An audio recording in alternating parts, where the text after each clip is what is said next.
পৃথিবীতে যখন আমি প্রথম চোখ খুলেছিলাম, আমি কাউকে চিনতাম না, বুঝতাম না, কিছুই বুঝতাম না, শুধু কেঁদেছিলাম, জুড়ে জুড়ে কেঁদেছিলাম।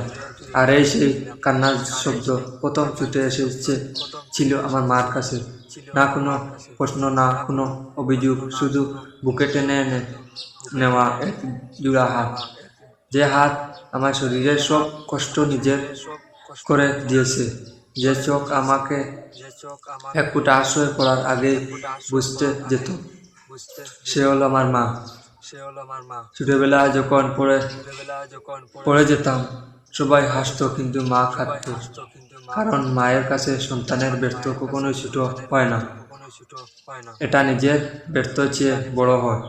আমরা বড় হই, নিজের পৃথিবীতে গড়ে তুলি, বন্ধু পাই, সম্পর্ক পাই, ব্যস্ত হয়ে যায়, কিন্তু একটা মানুষ সবসময় একই জায়গায় দাঁড়িয়ে থাকেন, নিঃস্বার্থে অপেক্ষা। সে হলে আমার মা। আমরা যতই দূরে যাই না, মা ততই কাছে টেনে দেবার, ভেতরে চিন্তা, ভেতরে ভালোবাসা, ভেতরে রাখি। আজ হয়তো অনেকেই মাকে কষ্ট দিচ্ছি, অজান্তেই হোক বা জানে, কিন্তু একবার ভাবুন, যে মানুষ নিজের সব সুখ পরিশ্রম দিয়ে আপনাকে বড় করেছিলেন, তার চোখে একটা ফোঁটা পানি মনে পুরা পৃথিবী ভরে যায়। মা কখনো কিছুই চায় না, শুধু একটা ভালোবাসা, একটু সময়।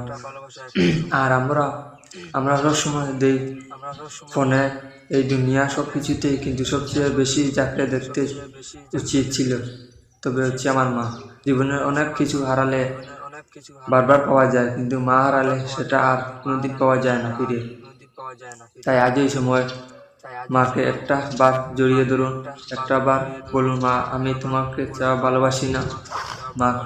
কারণ পৃথিবীতে সবচেয়ে কাছে এসে আমার প্রথম কেঁদেছিলাম, সে শুধু আমার মা। সে আমাদের পুরোপুরি পৃথিবীর শেষ কথা। মা বেঁচে থাকতে তাকে সম্মান করুন, কারণ মা একবার চলে গেলে পৃথিবী অনেক বেশি ফাঁকা লাগে। তাই ভিডিওটা শেয়ার করে দিবেন আর সাবস্ক্রাইব করে পাশে থাকবেন নতুন ভিডিও পাওয়ার জন্য অবশ্যই।